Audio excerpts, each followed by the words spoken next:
राधे राधे दोस्तों, आप सभी का राधा भक्ति चैनल में स्वागत है। आइए सुनते हैं आमलकी एकादशी व्रत कथा एवं पूजन विधि। एकादशी तिथि जो मनुष्य के पूर्व जन्म के सहस्त्र कोटि पापों का नाश करती है और जिसका श्रद्धा और नियम पूर्वक पालन करने से मनुष्य आध्यात्मिक जीवन के परम गंतव्य को प्राप्त कर सकता है।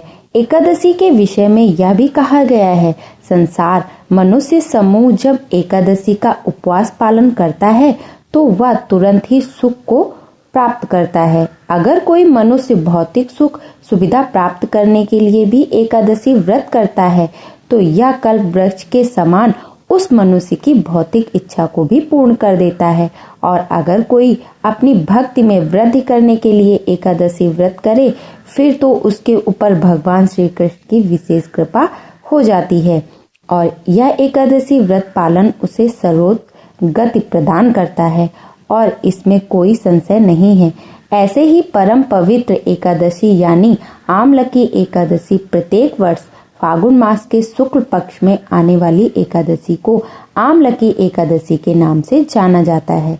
यह एकादशी होली के त्योहार से पहले आती है, इसीलिए इसे रंग भरी एकादशी भी कहते हैं। और इसी एकादशी के दिन वृंदावन के सभी मंदिरों में ठाकुर जी को विशेष रंगों से होली खिलाई जाती है। तो चलिए इस आमलकी एकादशी के उपलक्ष्य पर हम कुछ पौराणिक कथा का श्रवण करते हैं। आमलकी एकादशी इसलिए भी विशेष है क्योंकि इस दिन भगवान श्री विष्णु के प्रिय आमलकी वृक्ष की उत्पत्ति हुई थी। एक समय जब ब्रह्मा जी की तपस्या से प्रसन्न होकर भगवान विष्णु प्रकट हुए तो उनकी आंखों से वात्सल्य रूपी अश्रु की कुछ बूंदें गिरी और ये बूंदें जब पृथ्वी पर गिरी तो उससे आंवला वृक्ष की उत्पत्ति हुई।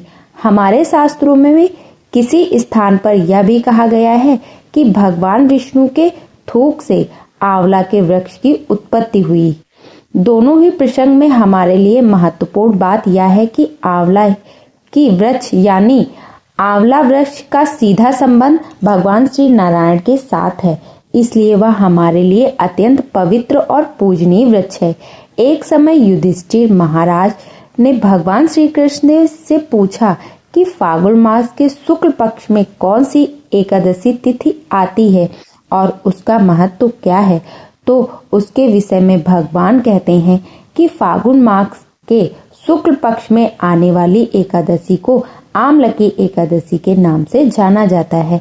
यह अत्यंत कल्याणकारी और मंगलमय एकादशी होती है जो कि बड़े से बड़े पापों का भी नाश करने वाली होती है। यह एकादशी चिंतामणि और कामधेनु के समान ही सब मनोरथ को पूर्ण करने वाली एकादशी होती है। इसका पालन करने से व्यक्ति अपने पूर्व जन्म के सभी पापों कर्मों से मुक्त हो जाता है और परम भगवान की शुद्ध प्रेम भक्ति प्राप्त कर लेता है। जिस प्रकार काली और सफेद दोनों प्रकार की गाय सफेद दूध ही देती है, उसी प्रकार शुक्ल पक्ष और कृष्ण पक्ष दोनों ही एकादशी समान रूप से मुक्ति प्रदान करने वाली होती हैं। जो व्यक्ति इस एकादशी की महिमा का श्रवण भी करता है उसके भी समस्त पाप नष्ट हो जाते हैं। एक समय नंद महाराज ने श्री कृष्ण के कहने पर गोवर्धन पूजा उत्सव का आरंभ किया और उससे रुष्ट इंद्रदेव के 7 दिनों तक मूसलाधार बारिश की। यह उत्सव अमावस्या के दिन हुआ था और फिर शुक्ल पक्ष का 9वां दिन बीत जाने के बाद 10वें दिन देवराज इंद्र ने भगवान श्री कृष्ण की उपासना की और इस प्रकार सभी ब्रजवासी इंद्र के कोप से मुक्त हो गए थे।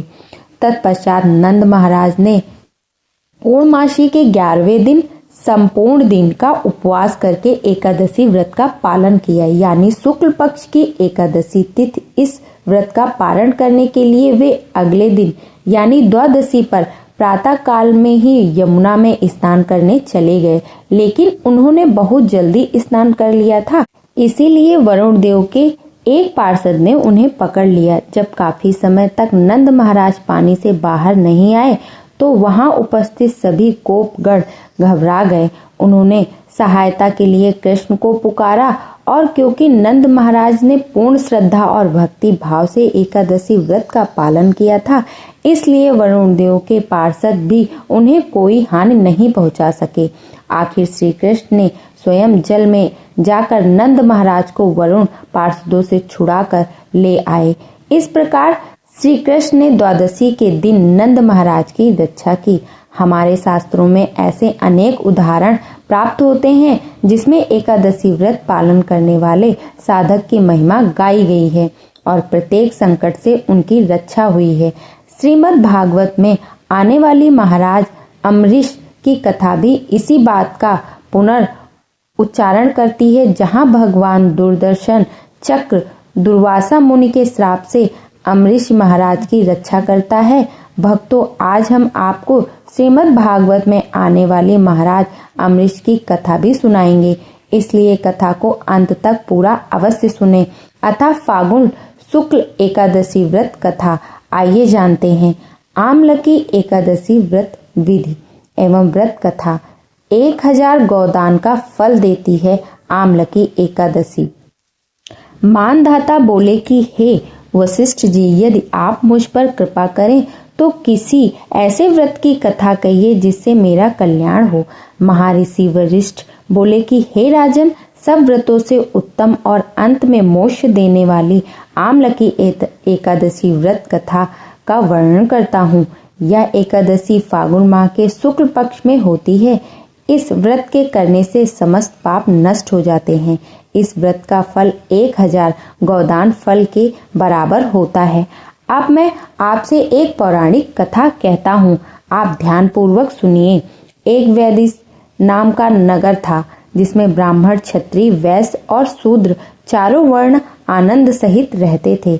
उस नगर में सदैव वेद ध्वनि गूंजा करती थी तथा पापी, दुराचारी तथा नास्तिक उस नगर में कोई नहीं था।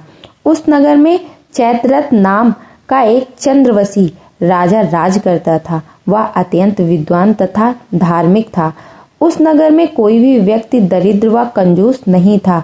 सभी नगरवासी विष्णु भक्त थे और आबला, वृद्ध, स्त्री, पुरुष एकादशी का व्रत किया करते थे। एक समय फागुन मास के शुक्ल पक्ष की आमलकी एकादशी आई। उस दिन राजा, प्रजा तथा बाल वृद्ध सबने हर्षपूर्वक व्रत किया। राजा अपनी प्रजा के साथ मंदिर जाकर पूर्ण कुंभ स्थापित करके धूप, दीप, नैवेद्य, पंचरत्न आदि से धात्री का पूजन करने लगे और इस प्रकार स्तुति करने लगे और एकादशी जी की आरती करने लगे। हे धात्री, तुम ब्रह्म स्वरूप हो, तुम ब्रह्मा जी द्वारा उत्पन्न हुई हो और समस्त पापों को नाश करने वाली हो। तुमको नमस्कार है। अब तुम मेरा अर्घ्य स्वीकार करो। तुम श्री रामचंद्र जी द्वारा सम्मानित हो। मैं आपकी प्रार्थना करता हूँ, अतः आप मेरे समस्त पापों का नाश करो। उस मंदिर में सबने रात्रि को जागरण किया।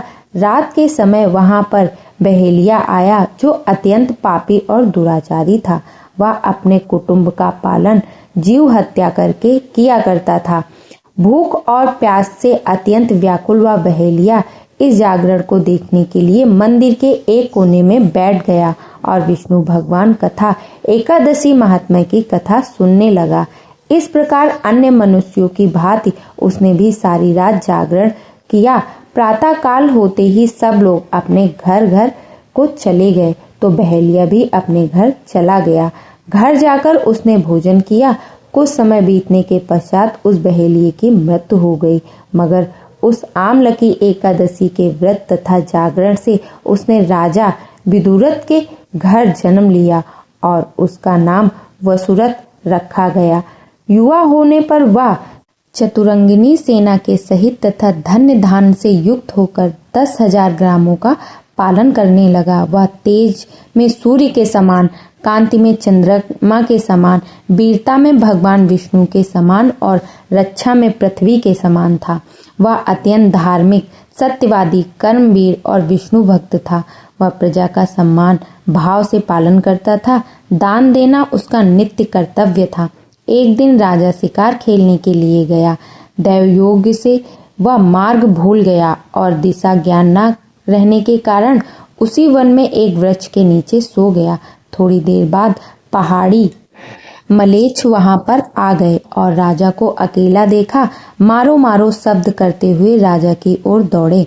मलेच्छ कहने लगे कि इसी दुष्ट राजा ने हमारे माता पिता पुत्र पौत्र आदि अनेक संबंधियों को मारा है तथा देश से निकाल दिया है, अतः इसको अवश्य मारना चाहिए। ऐसा कर कर वे मलेच्छ उस राजा को मारने दौड़े और अनेक प्रकार के अस्त्र शस्त्र उनके ऊपर फेंके। वे सब अस्त्र शस्त्र राजा के शरीर पर गिरते ही नष्ट हो जा रहे थे और उनका वार पुष्प के समान प्रतीत हो रहा था। अब उन मलेच्छों के अस्त्र शस्त्र उल्टा उन्हीं पर प्रहार करने लगे, जिससे वे मूर्छित होकर गिरने लगे। उसी समय राजा के शरीर से एक दिव्य स्त्री उत्पन्न हुई। वह स्त्री अत्यंत सुंदर होते हुए भी उसकी भ्रुकुंडी टेढ़ी थी। उसकी आंखों से लाल लाल अग्नि निकल रही थी, जिससे वह दूसरे काल के समान प्रतीत होती थी।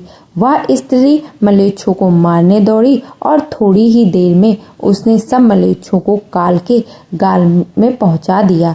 जब राजा सोकर उठा तो उसने मलेच्छों को मरा हुआ देखा और कहने लगा कि इन शत्रुओं को किसने मारा है?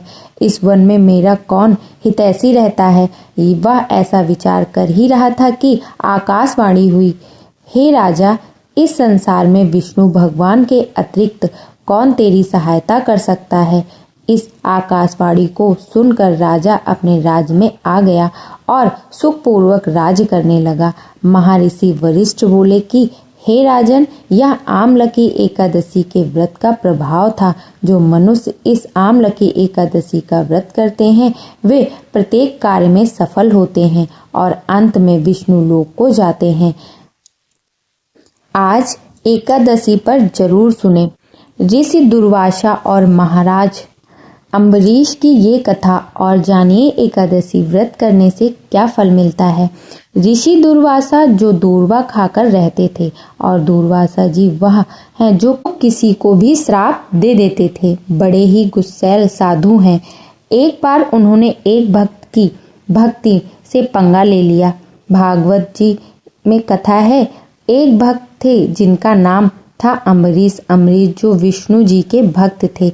वह बेचारे इतने बड़े भक्त थे कि अपने हाथ से गेहूं पीसते थे, चक्की से रोटी बनाते थे, अपने हाथ से भगवान को भोग लगाते थे और भगवान के पूजा के बर्तन अपने हाथ से ही साफ करते थे।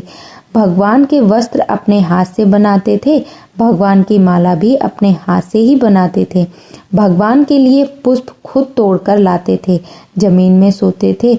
ऐसे श्रेष्ठ भक्त थे अम्बरीश जी और वह एकादशी बहुत व्रत करते थे। एकादशी के दिन निराहार रहते थे, कोई जलपान नहीं करते थे। द्वादशी के दिन ब्राह्मणों को भोग लगाकर ब्राह्मणों को भोजन पवाकर ही भोजन पाते थे। उनकी एकादशी में बड़ी निष्ठा थी। फिर एक दिन एक घटना घट गई। दुर्वासा जी आ गए और वो भी कब आए? द्वादशी के दिन। और द्वादशी का नियम होता है, एकादशी का नियम के अनुसार द्वादशी को ही पारण कर लेना चाहिए। पारण का मतलब कुछ खा लेना चाहिए, तभी व्रत पूरा होता है।